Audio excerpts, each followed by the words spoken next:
Pensez aux gens qui vous écoutent. Pourquoi les États-Unis Les États-Unis ne sont pas le plus grand pays du monde, monsieur. Là voilà ma réponse. Vous êtes en train de... Oui. Parlons de vos Bon, différentes... d'accord. Sharon, l'aide à la culture est une cause perdue. C'est 15 centimes en moins sur notre fiche de paye. Il peut attaquer là-dessus dès qu'il en a envie. Ça coûte pas de l'argent, ça coûte des voix. Ça coûte du temps d'antenne et des paragraphes en une. Tu sais pourquoi les gens n'aiment pas la gauche? Vous êtes des perdants. Si vous êtes si malin, comment ça se fait que vous perdez comme des cons à toutes les élections? Et puis toi, comment tu fais pour garder ton sérieux en disant à des étudiants que notre pays est tellement exceptionnel et merveilleux que nous sommes le seul peuple dans le monde à connaître la liberté? Le Canada est un pays libre, le Japon est un pays libre.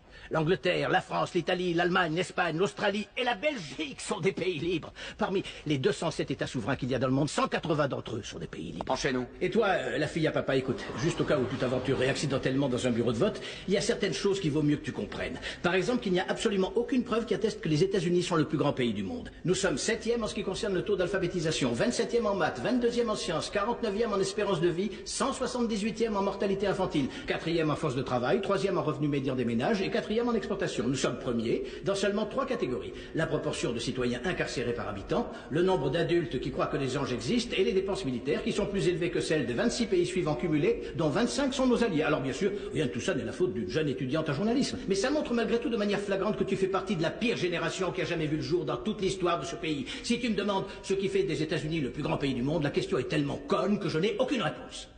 Yosemite.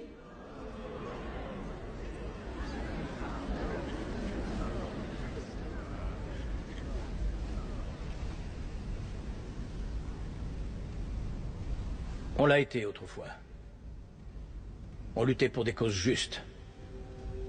On a voté des lois pour défendre nos valeurs. On en a abrogé d'autres contraires à ces mêmes valeurs. On menait des guerres contre la pauvreté, pas contre les pauvres. On n'hésitait pas à se sacrifier et à épauler nos voisins. On joignait le geste à la parole et on ne se montrait jamais orgueilleux. On a bâti de grandes et belles choses, inventé des technologies que personne n'aurait cru concevables. On a exploré l'univers, guéri des maladies incurables, donné naissance aux plus grands artistes et à la plus grande puissance économique du monde. Notre ambition nous donnait des ailes. On agissait en homme et on cultivait notre intelligence. On ne rabaissait pas celle des autres de peur de nous sentir inférieurs. On n'était pas défini par la personne pour qui on avait voté aux élections précédentes. Et on n'avait pas aussi peur.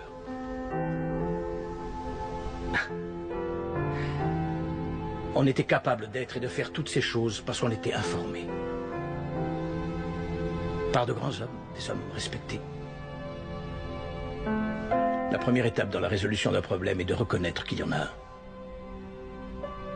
Qu'on le veuille ou non, les États-Unis ne sont plus le plus grand pays du monde.